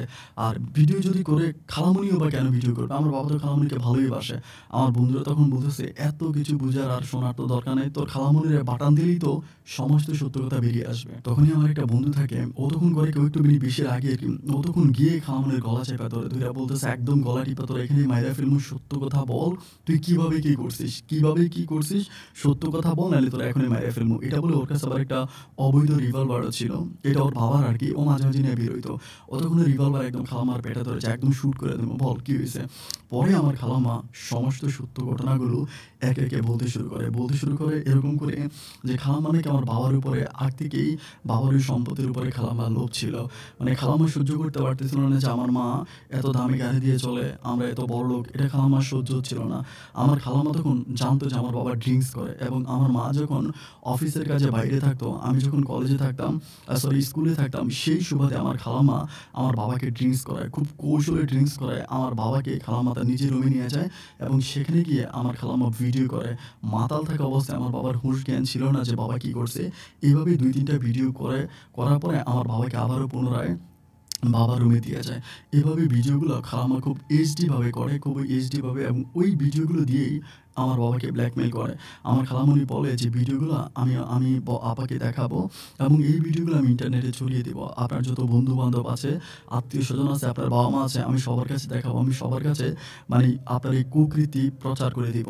আমার বাবা তখন একেবারে নিরুপায় হয়ে খালামণিকে বলে যে, "তুমি আমার এত বড় ক্ষতি করো না। তুমি যেটা করতে বলবো আমি সেটাই করব। আমি চাই না যে আমার সংসারটা ভেঙে যাক। আমার একটা ছেলে আছে, আমার বউ আছে, আমার বাবা আছে, মা আছে, এবং এই সোসাইটিতে আমার মান-সম্মান না থাকুক। আমার বাবা-মায়ের অনেক মান-সম্মান আছে। আমি অনেক কষ্ট আমার বাবা-মাকে দিয়েছি, এবং সেই বাবা-মায়ের কাছ থেকে আজ আমি দূরে আছি, অনেক দূরে। আমি বাবা-মায়ের সামনে পর্যন্ত যাই না। যে কষ্ট আমি আমার বাবা-মাকে দিয়েছি তারা কখনো সহ্য করতে পারবে না। এখন যদি এই ভিডিওগুলো মার্কেটে ছড়ে যায়, আমার বাবা-মা দুজনে ফাঁসি দিয়ে মারা যাবে। ভেঙে যাবে আমার সাজানো সুখের সংসারটা। আমার ছেলে আর স্কুলে যাইতে পারবে না, কাউকে মুখ দেখাইতে পারবে না। তোমার পায়ে ধরি বন্ধু, তুমি আমার এত বড় ক্ষতি করো না।" আমার খালামণি ঠিক সেই মুহূর্তে আমার খালুকে বলে, আমার বাবাকে বলে যে, "ঠিক আছে, আমি কোনো কিছুই করব না। কিন্তু আমার কিছু শর্ত আছে। আমার এই শর্তগুলো আপনাকে পূরণ করতে হবে। অ্যান্ড ১ম শর্ত হচ্ছে, আপনি আমার জন্য নতুন একটা বাড়ি বানাবেন। সেই বাড়িতে আপনি আমাকে নিয়ে থাকবেন, এবং এখন যে বাড়িটা আছে এই বাড়িটা থেকে আপনি আপনার বউ আর সন্তানকে বের করে দিবেন। বের করে দিয়ে এই বাড়িটা আপনি ভাড়া দিবেন, এবং প্রতি মাসে ভাড়ার সম্পূর্ণ টাকা আমি উঠাবো।" আমার বাবা তখন নিরুপায় হয়ে আমার খালামণির কথাগুলোকে মানতে শুরু করে, এবং শুধু তাই নয়, শেষের দিকে আমার খালামণি আমার বাবাকে তাবিজ পর্যন্ত করে। হুজুরের কাছ থেকে পানি পড়া তাবিজ-টাবিজ অনেক কিছু আমার খালামণি আমার বাবাকে করে, যেগুলো খালামণি অকপটেই প্রত্যেকটা ব্যাপার স্বীকার করে। প্রত্যেকটা ব্যাপার আমার খালামণি নিজেই স্বীকার করে। সম্পূর্ণ ব্যাপারগুলো খালামণি নিজেই স্বীকার করে, এবং স্বীকার করার পরে আমি তখন কি করি, ঠিক ওই বাঁধা অবস্থায়, মানে ওখানে ওরকমভাবে বাঁধা অবস্থায় আমি তখন করি কি, আমার খালুকে ফোন করি, মানে ওনার যে হাসব্যান্ড, ওনার হাসব্যান্ডকে ফোন করি যে, "এই ঘটনা, আমি সমস্ত কিছু বের করতে পারছি। আপনি তো আমার মাকেই দোষারোপ করলেন। এখন আপনার বউ অমুক জায়গায় আছে। আপনি আইসা দেখে যান। আমি তারে এমনি, এমনি বাঁধছি, এমনি, এমনি পিটাইছি। এই জায়গায় ও আছে। আপনি আইসা সত্য ঘটনাগুলো বের করেন। এখানে আপনি আসেন।" তো উনি বলে, "আচ্ছা ঠিক আছে।" উনি তখন ঢাকাতে ছিল। এর পরের দিন আমি কিন্তু এতে আবার বাসায়ও যাচ্ছি, বাসায়ও আসতেছি। মানে মাকেও কিন্তু ব্যাপারগুলো বুঝতে দিচ্ছি না। এর পরের দিনে মানে ওই দিনে উনি হচ্ছে মানে ঢাকা থেকে রওনা দেয়। চট্টগ্রামে আসে এবং আমাকে বলে যে, "তুমি কোথায় আছো?" আমি তখন লোকেশন সেন্ড করি যে, "আমি অমুক জায়গায় আছি।" কিন্তু অদ্ভুত ব্যাপার হচ্ছে যে খালু আমার মায়ের সাথে জড়িয়ে নোয়াখালীতে গিয়েছিল। আমার মায়ের পক্ষে আমার খালামণির বিরুদ্ধে কথা বলেছিল। এত কিছু করেছিল। সেই খালামণি হাসব্যান্ড আমার খালু ওই জায়গায় আসার সময় পুলিশ নিয়ে আসে। এবং পুলিশ নিয়ে আসে, যখন পুলিশ নিয়ে আসে আমি ভাগ্যিস ওই জায়গায় আমি ওই সময় ছিলাম না। লোকেশন সেন্ড করে আমি বাইরে গেছিলাম এবং বাইরে যখন আমি গেছিলাম ঠিক ওই মুহূর্তে আমার খালামণিকে আনতে গিয়ে পুলিশ সহ সাথে যায় এবং গিয়ে আমার বন্ধু-বান্ধব যারা ছিল ওখানে সবাইকে আটকায় ফেলে। সবাইকে আটকে খুব কঠিনভাবে সবাইকে ধরে ফেলে এবং ধরে ফেলার পরে যখন তাদেরকে মাইর দেওয়া হয় তারা তখন আমার নাম অকপটে স্বীকার করে। তারা বলে যে এই ঘটনার মানে খলনায়ক আমি এটা ঘটিয়েছি। আমি তখন কী করি মানে এমন পরিমাণের নির্বাক হয়ে যাই, এমন পরিমাণের বিপদে পড়ে যাই। বিপদে পড়ে আমি তখন আমার এক বন্ধু আছে, ও থাকে হচ্ছে কক্সবাজারের ওইদিকেই, কক্সবাজারই ধরে জায়গাটাকে, ওইখানে ও থাকে। আমি তখন ওর কাছে চলে যাই। ওর কাছে গিয়ে ৫ দিন থাকি। কিন্তু এই সময় এমনভাবে এটা ছড়িয়ে পড়ে, এমনভাবে বিভিন্ন জায়গায় ছড়িয়ে পড়ে, আমার ছবি-টবি দেওয়া পর্যন্ত আমাকে খুঁজতে শুরু করে। আমি তখন কক্সবাজারের ওই জায়গায়ও থাকতে পারি না। কারণ আমার বন্ধুর আশেপাশে যে জায়গাগুলো আছে এগুলো খুব রিচ জায়গা আরকি। মানে অনেক মানুষ ওখানে বসবাস করে। কিছু প্রশাসনিক লোকও থাকে। তো এইজন্য আমি তখন ওখান থেকে পালিয়ে আমারই আরেকটা বন্ধুর বাড়ি হচ্ছে কুমিল্লাতে। আমি তখন ওই কুমিল্লাতে চলে যাই। কুমিল্লাতে যাই। কুমিল্লাতে গিয়ে আমি তখন কুমিল্লাতে ওখানে গিয়ে থাকতেছি। তখন আমার মায়ের কাছে পুলিশ আসতেছে আমাকে খোঁজার জন্য। কিন্তু এই যে এত কিছু ঘটতেছে এগুলো সম্পূর্ণ কিছু কিন্তু আমার ওই খালু ঘটাচ্ছে। মানে খালাম্মার হাসব্যান্ড আর খালু তারাই দুজনে ঘটাচ্ছে। এরই মাঝে বাবা কোথায়? মা কোথায়? আমার মায়েরও কোনো ভূমিকা নাই, আমার বাবার তো কোনো ভূমিকা নাই। বাবা তো জিন্দা লাশ হয়ে পড়ে আছে। আমি তখন আর কোনো দিশকুল না পেয়ে আমার যেই জেঠু ছিল মানে আমার ২ টা জ্যাঠা ছিল আমি তাদেরকে ফোন করি। তাদেরকে ফোন করে আমি মানে কুমিল্লায় থাকা অবস্থায় তাদেরকে ফোন করে বলি যে, "জ্যাঠা এই ঘটনা।" আমার চাচ্চুও ছিল তাদেরকেও বলেছি এই ঘটনা। সমস্ত কিছু খুলে বলার পরে আমার চাচ্চু, আমার দাদা-দাদি তখন তারা গিয়ে হচ্ছে আমার বাবাকে ওই বাসায় থেকে মানে বুঝিয়ে শুনিয়ে অনেকভাবে হচ্ছে আমার বাবাকে মানে ওনাদের বাসায় নিয়ে যায়। মানে খালাম্মার ওই বাসায় নিয়ে যায়। নিয়ে যাওয়ার পরে বাবাকে ওইখানে রাখে। রাখার পরে বাবার অবস্থা তখন এত পরিমাণের খারাপ হয়ে যায়। বাবা ড্রিংকস যে করেছে, এতভাবে ড্রিংকস করেছে যে বাবার ভিতরের মানে কোনো কিছুই আর নাই। মানে একদম প্রায় সমস্ত কিছু নষ্ট হয়ে যাওয়ার পথে। বাবা তখন খালামণি তখন মানে তখন অনেকভাবে ট্রাই করতেছে আমার বাবাকে সুস্থ করার জন্য। এখানে-সেখানে বিভিন্ন হসপিটালে ভর্তি করায়। কিন্তু কোনো হসপিটালে আমার বাবাকে রাখে না। এবং সবশেষ হচ্ছে বাবাকে সিঙ্গাপুরে পাঠানো হয় ট্রিটমেন্টের জন্য। তখনও কিন্তু আমি কুমিল্লাতেই। আমি কিন্তু আমার মায়ের সাথে গোপনে গিয়ে দেখা করতেছি, কুমিল্লাতে থাকতেছি। মামলা কিন্তু আমার নামে তখন পর্যন্তই চলতেছিল। তখন পর্যন্ত মামলা চলতেছিল। আর সেই মুহূর্তে আমরা তখন করি কি আমার বাবাকে যখন সিঙ্গাপুরে নিয়ে যাওয়া হয়, সিঙ্গাপুরে আমার বাবা প্রায় ২১ দিনের মতো থাকে। ২১ দিন চিকিৎসা করে। ২১ দিন পরে আমার বাবাকে সিঙ্গাপুর থেকে পুনরায় আবারও বাংলাদেশে আনা হয় এবং বাংলাদেশে আনার ৩ থেকে ৪ দিন পরে আমার বাবা হচ্ছে মারা যায়। বাবার এই মৃত্যুটা খুব সহজে মেনে নিতে পারতেছিলাম না। আমি আমার বাবার লাশটা পর্যন্ত দেখার জন্য চট্টগ্রামে আসতে পারলাম না। বাবার লাশটা দেখবো, চট্টগ্রামে আসবো সেটাও পারলাম না। কারণ তখন পুলিশ আমাকে হন্য হয়ে খুঁজে বেড়াচ্ছে। কোনোভাবে আমি খালামণির কাছেও মানে খালামণি এবং খালু দুজনে মিলে আমার উপর এমনভাবে লেগে পড়েছে যে আমি কোনোভাবে আমার বাবার কবরে মাটি পর্যন্ত দিতে পারিনি। আমি এই জিনিসটাই চিন্তা করতাম। আমার বাবা ড্রিংকস করতো এটা ঠিক আছে। কিন্তু আমি এটা স্বীকার করি যে মানুষ ৫ ওয়াক্ত নামাজ পড়ে তার ভিতরে কিছু না কিছু আল্লাহর তরফ থেকে পরিবর্তন আছে। মানুষটা ঠিক অত বেশি খারাপ হতে পারে না। আমার মা যেদিন বাবার পায়ে ধরে কান্নাকাটি করেছিল, সেদিন বাবার মুখের দিকে তাকিয়ে আমি বুঝেছিলাম যে বাবার ভিতরে কোনো একটা কষ্ট আছে। এই কষ্টটা আমার বাবা কাউকে বলতে পারতেছে না। মানে বাবা তার ইজ্জত সম্মানটাকে অনেক মূল্যায়ন করত, অনেক দাম দিত। বাবা যদি লাখ টাকাও খরচ হতো, বাবা সেখানে চিন্তা করতো যে সম্মানের ব্যাপার। বাবা সম্মানটাকে খুব ভালো করেই দেখত। খালামণি ২ টা ব্যাপার একসাথে হিট করেছিল। প্রথমত ভিডিও দিয়ে ব্ল্যাকমেইল করেছে এবং দ্বিতীয়ত অনেকভাবে তাবিজ-তুমান দিয়েও কিন্তু ব্ল্যাকমেইল করেছে। আমার মায়ের তাবিজ কিন্তু আমার বাবা পড়ে নাই এবং খালামণি সেটা পড়াইতেও দেয় নাই। খালামণি আমার মায়ের সাথে এমনভাবে ছিল, কোনো সময় আমার মাকে বুঝতে দেয় নাই যে আমার খালামণি হচ্ছে আ এই ঘটনাগুলো ঘটিয়েছে। মানে খালামণি ছিল একেবারে ঘরের শত্রু ডিভিশন। যাই হোক, এরপরে আমি তখন মানে আর আসতে পারতেছি না। টোটালি চট্টগ্রামে ঢুকতেই পারতেছি না। চট্টগ্রামে আমাকে এমনভাবে হচ্ছে আমাকে ব্যারিকেড দিয়ে দেওয়া হইছে। পরিশেষে আমার মা যে কোম্পানিতে চাকরি করতো, ওই কোম্পানি থেকে আমার মা তখন খুব কষ্ট করে চট্টগ্রাম থেকে মা কুমিল্লাতে ট্রান্সফার হয়ে যায়। মা তখন কুমিল্লাতে ট্রান্সফার হয়ে যায় অ্যান্ড কুমিল্লাতে ট্রান্সফার হয়ে যাওয়ার পরে মা তখন কুমিল্লাতে আসে। অ্যান্ড কুমিল্লাতে আসে, মা কুমিল্লাতেই থাকতেছে। ঠিক এমতো অবস্থায় আমার বাবার যে বাড়িগুলা ছিল, ওইগুলোতে তো আমি তো বাবার সন্তান।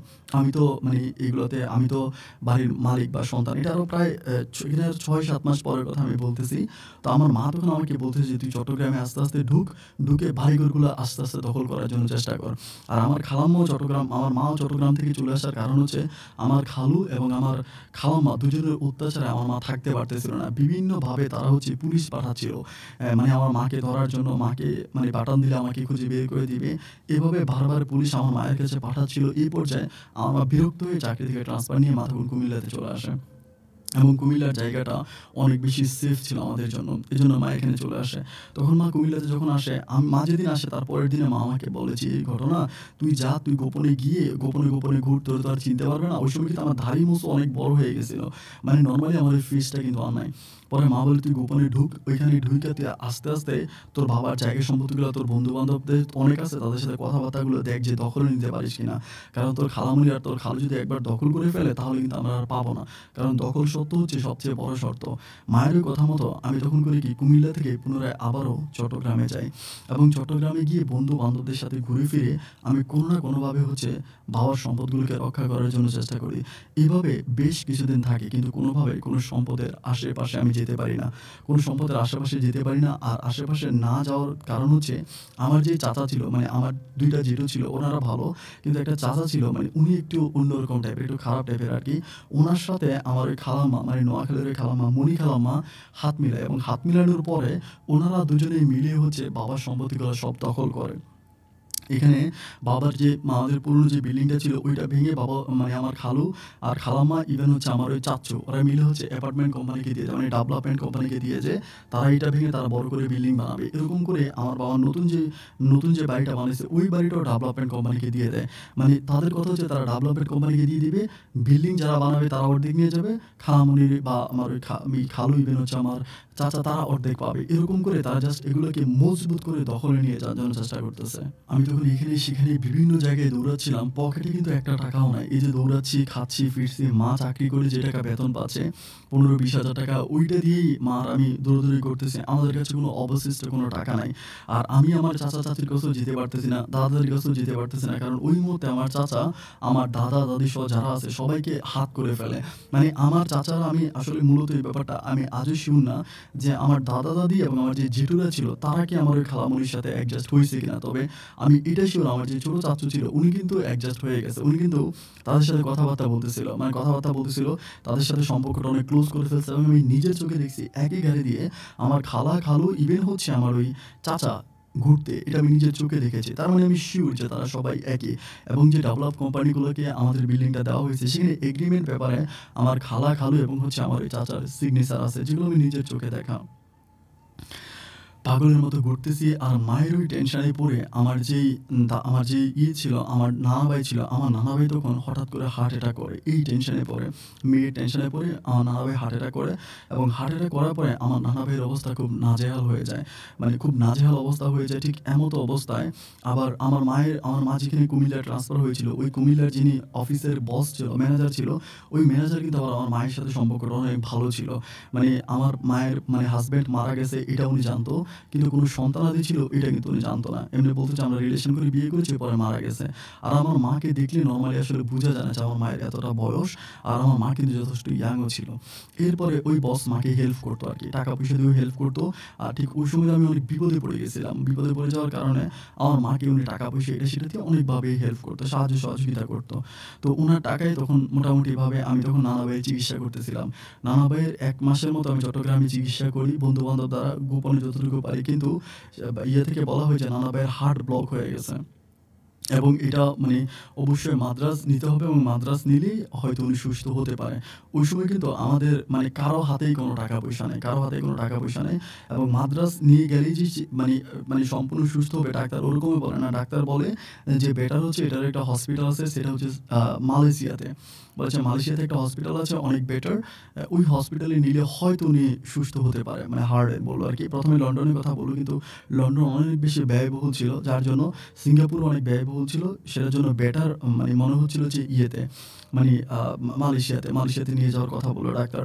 তো মালয়েশিয়াতে নিয়ে যাইতে হলেও কিন্তু ওখানে প্রায় মানে সবকিছু মিলে অপারেশন-টপারেশন সবকিছু মিলে প্রায় ৬ থেকে ৳৬.৫ লাখ টাকার মতো একটা অ্যামাউন্ট কিন্তু লাগবে। ৬ থেকে ৳৬.৫ লাখ টাকার মতো লাগবে। ওই টাকা কিন্তু আমার মায়ের কাছে নেই।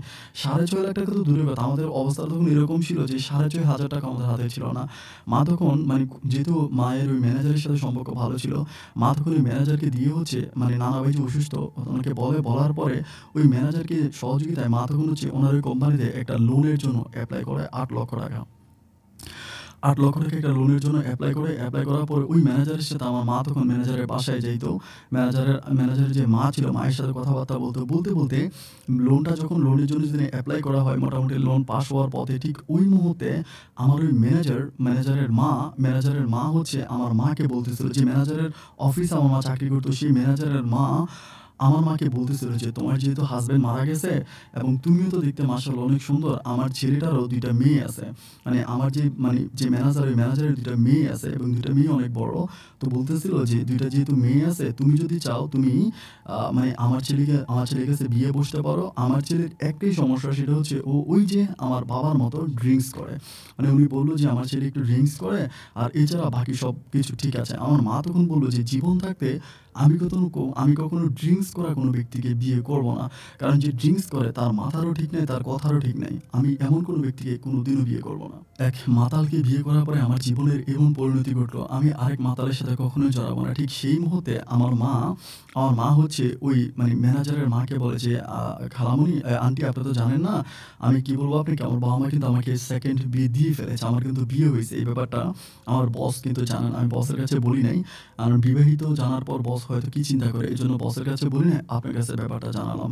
এর পরের দিনে বস হচ্ছে আমার মাকে বলে যে, "তুমি যে বিয়ে করছো আমি তোমার হাসব্যান্ডকে দেখতে চাই।" তখন আমার মা এটা সেটা বলে, এটা সেটা করে এবং ওই ম্যানেজার তখন খুব কঠিনভাবে হঠাৎ করে একটা খারাপ রূপ আমার মাকে দেখায়। আমার মাকে বলে যে, "তুমি যদি তোমার স্বামীকে প্রেজেন্ট করতে না পারো তাহলে আমি তোমার লোন পাস করাবো না।" তখন উনি আমার মায়ের ওই লোনটাকে ওই মুহূর্তে আটকাইয়া দেয়।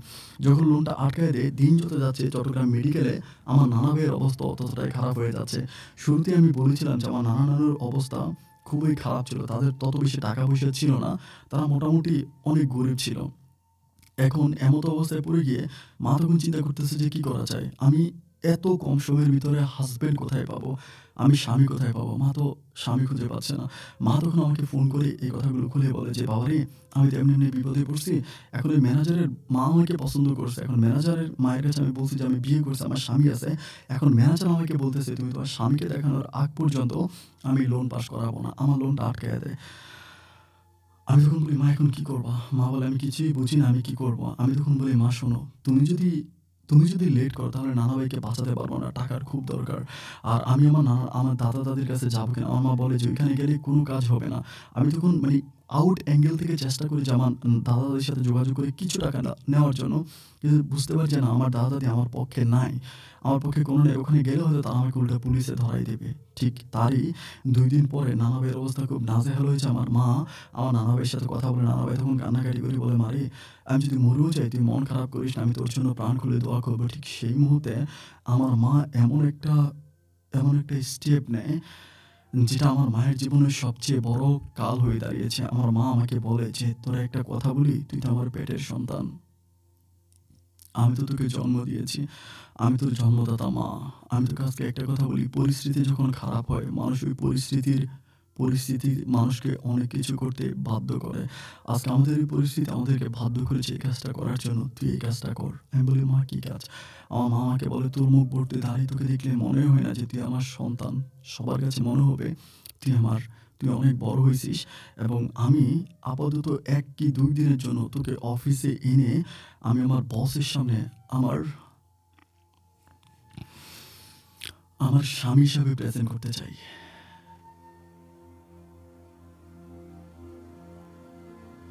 আমি তখন মাকে বললাম যে, "মা তুমি কি বলতেছো? তোমার কি মাথা ঠিক আছে?" মা আমাকে বলে যে, "দেখ তুই তো আমার স্বামী না, তুই তো আমার সন্তানই। এটা তো আল্লাহ জানে, দুনিয়াবাসীও জানে। কিন্তু এই বিপদ থেকে বাঁচার জন্য অন্তত লোনটা পাস করার জন্য স্বামীর ভূমিকায় আমি তোকে আনতে চাই। কারণ এই মুহূর্তে আমার হাতে অন্য কোনো লোক নাই। আর অন্য কোনো লোকের কাছে আমি এটা বলতেও পারব না। অন্য কোনো লোকের কাছে আমি বিশ্বাস করে এটা বলতেও পারব না। আমার কাছে ওরকম কেউ নাই। আমার কাছে মনে হয় একমাত্র তুই আছিস যে তুই আমার সন্তান। এটা তো আর কেউ জানবেও না, শুনবেও না। তুই ২ টা দিন আইসা অফিসে ঘুরে যাবি। আমার স্বামী পরিচয়ে। আমি তোকে অফিসে নিয়ে যাবো।" আমার চোখের পানিগুলো তখন টলমল করতেছিল। আমি তখন বলি, "মা তুমি এটা কি বলতেছো?" মা বলে যে, "দেখ এটা একটা জাস্ট অভিনয়।" মা আমাকে বলে যে, "তুই সিনেমা দেখোস না?" আমি বলি, "সিনেমা দেখি।" আমার মা বলে, "দেখবি এক নায়িকা।" মা বলে যে, "ঐশ্বরিয়া আছে না? ইন্ডিয়ান নায়িকা?" আমি বলি, "হ্যাঁ।" আমার মা বলে যে, "ঐশ্বরিয়া কিন্তু ওই যে অমিতাভ বচ্চনের সাথেও সিনেমা করেছে। হ্যাঁ, সিনেমা করেছে। বাপ ছেলে বাপের সাথেও সিনেমা করেছে। বউ হিসাবে অভিনয় করেছে এবং তার সন্তানকে পরিশেষে বিয়ে করেছে। তাহলে ঐশ্বরিয়া তো এটা অভিনয় করছে। আর তুই এটা জাস্ট একটা অভিনয়। ২ দিনের জন্য অভিনয় করবি। আমার লোনটা পাস হয়ে যাবে। এরপরে আমরা আমাদের মতো করে প্রয়োজনে আমি এখান থেকে ট্রান্সফার হয়ে চলে যাবো। কিন্তু এই মুহূর্তে আমি ট্রান্সফার হতে পারব না। ট্রান্সফার হলে আমার লোনটা ক্যানসেল হয়ে যাবে। বাবা তুই এই কাজটা কর।" মায়ের ওই অনুরোধে আমি সবশেষ আমার মায়ের স্বামী সাজি এবং স্বামী সাজার পরে আমি তখন কুমিল্লার ওই অফিসে যাই। দাড়ি মোজগুলো এমনভাবে রাখি। আমি ওই অনুভূতি, ওই কষ্ট পৃথিবীর কাউকে বিশ্বাস করাতে পারব না। পাঞ্জাবি পরে সেদিন আমি মায়ের স্বামী হিসাবে মায়ের ওই অফিসে ঢুকি। ঢোকার পরে ম্যানেজারের রুমে মা আমাকে নিয়ে যায়। নিয়ে যাওয়ার পরে আমি তখন ম্যানেজারের সাথে কথা বলি। ম্যানেজারের সাথে কথা বলি। আমাকে মা বলে যে, "উনি আমার স্বামী, উনার সাথে আমার বিয়ে হয়েছে, উনি চট্টগ্রামে থাকে। পাশাপাশি চেয়ারে বসে থাকে আমার মা।" আমাকে যখন স্বামী বলে তখন আমি মানে কেমন করে যে নিজেকে কন্ট্রোল করি আমি বিশ্বাস করাতে পারব না। আমি তখন মানে আমার ভিতরে তখন এত পরিমাণের কষ্ট যে আমার জীবনটা এরকম কেন? এরকম তো হওয়ার কথা ছিল না। আমি তো এক বিত্তশালী পরিবারে জন্মগ্রহণ করেছিলাম। কিন্তু আমার জীবনটা এমন কেন হয়ে গেল? পাশের চেয়ারে যে মানুষটা বসে আছে সে আমার জন্মদাতা মা, যার যার পেট থেকে আমার জন্ম হয়েছে, আজ সে আমাকে তার স্বামী পরিচয় করায় দিচ্ছে তার বসের কাছে। তারপরেও সহ্য করলাম এবং সহ্য করার পরে আমি তখন অফিস থেকে চলে আসলাম। আসার পরে ওই লোনটা তখন ঘুরতেছিল। লোনটা ঘুরতেছিল আর আমি এখানে থাকতেছিলাম। মানে মায়ের ওই বাসায় থাকতেছিলাম। প্রায় ৫ থেকে ৬ দিন পরে ঘুরার পরে লোনটা তখন পাস হয়ে যায়। লোনটা পাস হয়ে যায় এবং লোনটা পাস হয়ে যাওয়ার পরে আমি কিন্তু আমার ফোন নাম্বারটা কিন্তু ওই অফিসে রেখে দেয়। মানে অফিসের যিনি ছিল উনি তখন আমার ফোন নাম্বারটা রেখে দেয়। মানে অফিসের যে ম্যানেজার ছিল উনি আমার ফোন নাম্বারটা দিয়ে দেওয়ার পরে দেন আমি তখন হচ্ছে আবারও পুনরায় কুমিল্লা থেকে আমি চট্টগ্রামে চলে আসি। আসার পর আমার নানা ভাইকে মালয়েশিয়া পাঠানোর জন্য সমস্ত রকমের কাগজপত্র এভরিথিং সবকিছু ঠিক করে এবং ঠিকঠাক করে সবকিছু ঠিক করে আমি তখন মাকে বলি যে, "মা তুমি অফিস থেকে ছুটি নাও। ছুটি নিয়ে তুমি নানা ভাইয়ের সাথে যাও।" পরিশেষে মা তখন অফিস থেকে ছুটি নেয়। ছুটি নিয়ে মা তখন মানে ওই ম্যানেজারই আমার মাকে সবকিছু ঠিক করে দেয়। মা তখন আমার নানা ভাইকে নিয়ে মালয়েশিয়াতে যায়। মা যখন মালয়েশিয়াতে যায়, ওই মুহূর্তে ওই আমার নাম্বারে একটা unknown নাম্বার থেকে কল আসে। মানে কল আসার পরে একটা মেয়ে আমাকে বলে যে, "কেমন আছেন?" এরকম করে বলে। আমি বলি, "ভালো।" পরে আমাকে বলে, আমি কিন্তু ওখানে আমার নাম বলেছিলাম সাকিব। আমি কিন্তু আমার রিয়েল নাম বলি নাই। পরে বলে, "আপনার নাম কি সাকিব?" আমি বললাম, "হ্যাঁ।" তো বলে, "আপনার সাথে কি আমি একটু দেখা করতে পারি?" ওরকম করে বলে। আমি তখন বললাম যে, "হ্যাঁ, পারেন, দেখা করতে পারেন, সমস্যা নাই।" পরে বলে, "আপনি কোথায় থাকেন?" আমাকে এটা বলে। আমি বললাম যে, "আমি তো চট্টগ্রামে আছি।" পরে মেয়েটা আমাকে বলে, "আমার বাড়ি কুমিল্লা।" যখন কুমিল্লার কথা বলে তখন আমার বুকটা কেঁপে ওঠে। কি কুমিল্লার কি হতে পারে? পরে বলে যে, মানে প্লিজ আমি আপনার সাথে একটু দেখা করতে চাই। যদি আপনি কিছু না মনে করেন। আমি তখন বললাম যে, ওকে ফাইন, আমি কিছু মনে করব না। আপনি আমার সাথে দেখা করেন।" পরে মেয়েটা কি করে সুদূর কুমিল্লা থেকে চট্টগ্রামে আসে আমার সাথে দেখা করার জন্য এবং আমার সাথে দেখা করে মেয়েটা আমাকে বলতেছে যে, আমাকে দেখে বলছে, "আচ্ছা আপনি কি আমাকে চিনতে পারছেন?" আমি বললাম যে, "না চিনতে পারি নাই।" পরে আমাকে বলে যে, "আমার বাবার নাম মারুফ সাহেব।" যখন মারুফ সাহেব বলে আমি তখন বুঝতে পারি যে আমার মায়ের অফিসের সেই বসের নাম হচ্ছে মারুফ। আমি তখন বলি যে, মানে মারুফ সাহেব মিন্স হচ্ছে কি, মানে ওরকম করে বলি যে অমুক অফিসের ম্যানেজার। পরে বলে, "হ্যাঁ, আমার বাবা এই অফিসের ম্যানেজার।" আমি তখন বললাম যে, "তার মানে আপনি আমার নাম্বার?" বলে, "আমার বাবার কাছ থেকেই নিয়েছি।" আমি বললাম, "তো আপনি আপনার বাবার কাছ থেকে আমার নাম্বার নিলেন এবং আমার সাথে দেখা করার জন্য কেন আসলেন?" ওই মেয়েটা তখন আমাকে বলতেছে, আমার মনের ভিতরে একটা প্রশ্ন বারবার উধাও হচ্ছে। "আপনি যখন অফিস থেকে আপনার ওয়াইফকে নিয়ে বেরোচ্ছিলেন তখন আমি আপনাকে দেখলাম। এবং দেখার পরে আমার কাছে কেমন জানি আপনাকে একটু অন্যরকম মনে হলো। মানে আমি বুঝতে পারি না যে আপনার মতো এমন একটা ছেলে, এমন একটা মহিলাকে কেন বিয়ে করছেন? মানে উনি কেন জানি আমাকে, আমি জানি না, I am not sure যে কেন সে আমাকে এভাবে মানে আকর্ষণ করে কথাগুলো জিজ্ঞেস করতেছে। আমি তখন তার কাছে স্কিপ করে যাই। এটা সেটা বলে স্কিপ করি। দেন চট্টগ্রামেই তার আরেকটা বান্ধবী থাকে। ওই মেয়েটা তখন হচ্ছে কুমিল্লাতে ব্যাক না করে চট্টগ্রামে তার বান্ধবীর বাসায় উঠে। বান্ধবীর বাসায় উঠে আর সেই মুহূর্ত পর্যন্ত কিন্তু আমার মামলাটা স্টিল তখন আমার মাথার উপরে ঘুরতেছিল। মামলা তখনও ঘুরতেছিল কারণ টাকা দিয়ে আমার খালু আর ওই খালাম্মা কিন্তু মামলা ঘুরাচ্ছে। আর জায়গা সম্পত্তি সমস্ত কিছু কিন্তু তারা দখল করে ফেলেছে। আমার আন্ডারে কিন্তু কোনো কিছুই নাই। কোনো কিছু আমার আন্ডারে নাই। পরিশেষে আমি তখন কি করব? ওই মেয়েটা আমাকে প্রতিনিয়ত এভাবে ফোন দিয়ে আমার সাথে কথাবার্তা বলতে মেয়েটাকে আমার খুব ভালো মনে হলো। অত্যন্ত ভালো মনে হলো। এটা আরও প্রায় ১ সপ্তাহ পরের ঘটনা। মা কিন্তু তখনও মালয়েশিয়াতেই আছে আমার নানা ভাইকে নিয়ে। ১ সপ্তাহ পরে আমার কাছে মনে হলো যেন মেয়েটা অনেক ভালো। অনেক ভালো মনে হওয়ার পরে আমি তখন মেয়েটা যখন আমাকে বারবার বলতেছে যে আমার মায়ের নাম ধরে আমাকে স্বামী করে ডাকতেছে। আমার তখন খুব খারাপ লাগে যে নিজের মাকে কেন আমি বউ বিয়ে করব না। আমার কথা হচ্ছে আমার মা তো ওখান থেকে ট্রান্সফার হয়েই যাবে এবং আমার মা লোনও হয়ে গেছে। তাহলে তো সত্যটা জানাজানি হলে কোনো প্রবলেম নাই এবং এটা আল্লাহর কাছেও ভালো হবে। আমি তখন ওই মেয়েটাকে বললাম যে আপনি যেটা মনে করতেছেন এটা ভুল। আসলে আপনি যদি রিয়েলটা শোনেন আপনার চোখের পানি বেরিয়ে যাবে। মেয়েটা আমাকে বলে কি? আমি তখন ওই মেয়েটার কাছে সমস্ত সত্যগুলো খুলেই বললাম। আমি বললাম যে আমার মা, উনি আমার বউ না। এভাবে আপনার বাবা আকর্ষণ করেছিল। মেয়েটার সাথে কেন যে আমি সেদিন এই কথাগুলো বলি আমি জানি না। তার কথাবার্তা সে এমনভাবে আমার সাথে কথাবার্তা বলে যে আমার ভিতরের কথাগুলো সে বের করে ফেলে। খুব টেকনিক্যালি আমার সাথে কথাবার্তা বলে। আমি তখন কথাবার্তা বলার পরে ঠিক তার পরের দিনে মেয়েটা হচ্ছে পুনরায় আবারও ইয়েতে চলে যায়। কুমিল্লাতে ব্যাক করে। কুমিল্লাতে ব্যাক করার পরে আমার সাথে মেয়েটা আর খুব একটা কথা বলে না। খুব বেশি একটা কথা বলে না, কম কথা বলে। অ্যান্ড এরই মাঝে প্রায় ১ মাসের মতো আমার নানা ভাই মালয়েশিয়াতে চিকিৎসা হয়। চিকিৎসা হওয়ার পরে নানা ভাই তখন বাংলাদেশে ফিরে আসে। বাংলাদেশে ফিরে আসার পরে নানা ভাইকে তখন মা রাখার পরে আমি তখন মাকে কিন্তু আবার বলি না যে ওই মেয়ের কাছে আমি এগুলো বলে দিছি। আমার আসলে মায়ের কাছে বলতে মনেই ছিল না। সবশেষ মা হচ্ছে আবারও কুমিল্লাতে যায়। কুমিল্লাতে গিয়েই মা তখন লেটার দেয় যে মা ট্রান্সফার হয়ে যাবে। ওইখান থেকে মা ট্রান্সফার হবে এবং ট্রান্সফার হয়ে মা হচ্ছে রিজাইন দিবে আরকি। যেই কিছু পেনশন আছে, পেনশনের টাকা কেটে নেওয়ার পর অবশিষ্ট টাকা দিয়ে মা থাকবে। তো ওখান থেকে প্রথমত মা হচ্ছে রিজাইনের জন্য দেয়। তো প্রথমত হচ্ছে ট্রান্সফারের জন্য দেয় এবং পরিশেষে মা রিজাইন দেয়। রিজাইনের লেটারও মা রেডি করে। এখন থেকে ট্রান্সফার হলে মা রিজাইন লেটার দিয়ে দিবে এরকম আরকি। কারণ ওখান থেকে রিজাইন দিলে আবার ওই বসে কোনো প্রবলেম করে কিনা এইজন্য। মা যখন ট্রান্সফার পেপার যখন ওখানে জমা দেয়, জমা দেওয়ার পরে ওই অফিসের যিনি ম্যানেজার ছিল, ওই ম্যানেজার আমার মাকে বলে, "শোনেন, আপনি আমাদের অফিসে দীর্ঘদিন ধরে কাজ করেছেন এবং সেখানে আপনার একটা লোনও আমি পাস করিয়েছি, যেটা অন্যদের জন্য আমি করতে পারি নাই। তো আপনার জন্য করেছি। আমি আপনার কাছে রিকোয়েস্ট করতেছি, আমরা আপনাকে খুব সম্মান দিয়ে বিদায় করতে চাই। আপনি আপনার হাসব্যান্ডকে নিয়ে আসেন।" এটা বলে। অফিসটা কিন্তু মোটামুটি অনেক বড় ছিল। আমার মা বলে যে, "না, আমার হাসব্যান্ড অনেক ব্যস্ত।" তো এটা বলে। তো আমি কিন্তু তখনও চট্টগ্রামে, মা কিন্তু কুমিল্লাতে। মা কিন্তু আমাকে বলে না যে সম্বর্ধনার কথা। মা আমাকে বলে যে, "তুই কই?" আমি বললাম যে, "আমি অমুক জায়গায়।" মা বলে, "তুই একটু কুমিল্লাতে আয়।" আমি বললাম, "কেন?" মা বলে, "তুই আয়।" মা যখন আমাকে বলে আমি তখন কুমিল্লাতে যাই এবং কুমিল্লাতে যাওয়ার পরে মা বলে, "তুই আমার অফিসে আয়।" এটা আমাকে বলে। আমি বলি, আমি কিন্তু মাকে জিজ্ঞেস করতাম যে, "কেন?" মা তখন বলে যে, "তুই অফিসে আয়।" কারণ মা তো জানেই যে আমি তার স্বামী, তার অফিসে এটা পরিচয় দিয়েছি। আমি তখন মায়ের অফিসে যাই। অফিসে যাওয়ার পরে আমি দেখতে পাই যে মোটামুটি সবকিছু খুব সুন্দর করে সাজুগুজু করা।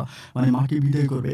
মা অল্প কিছুদিন ওখানে কাজ করছে। মা কোনো ম্যানেজারও না, কোনো বড় কোনো পোস্টে না। কিন্তু এরপরও ওই অফিসের নামটা বললে হয়তো অনেকেই চিনবে। এজন্য আমি এটা বলি না।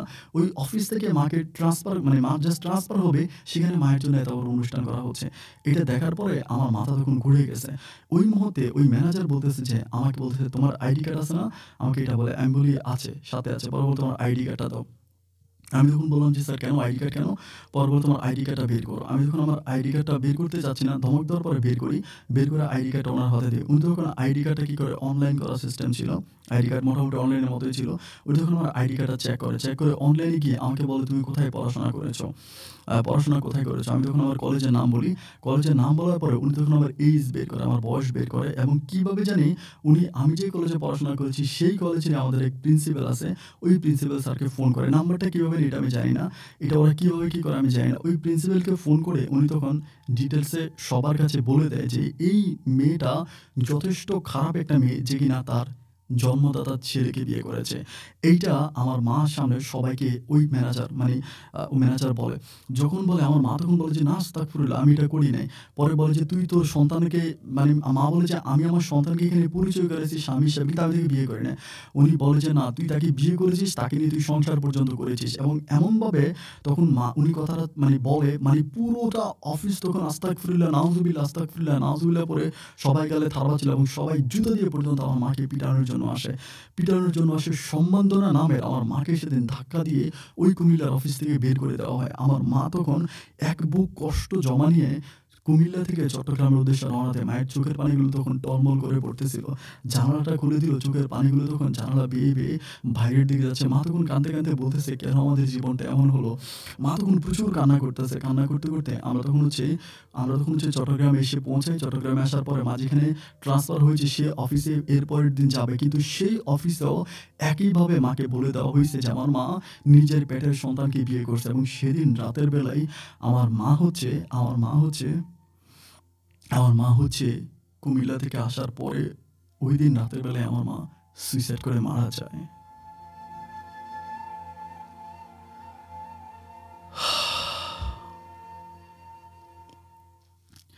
মায়ের এই মৃত্যুটা আমি স্বাভাবিকভাবে মেনে নিতে পারতেছিলাম না।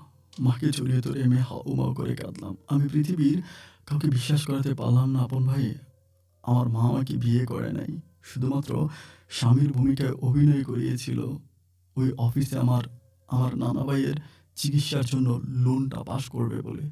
এটা আমি কাউকে বিশ্বাস করাতে পারি নাই। আজও কুমিল্লার একদল মানুষ জানে যে আমার মা আমাকে বিয়ে করেছে এবং মায়ের অফিসের ওই প্রত্যেকটা কর্মকর্তাই জানে যে আমার মা নাকি আমাকে বিয়ে করেছে। আমার মা কারো কাছে তার সত্যটা বলে যেতে পারে।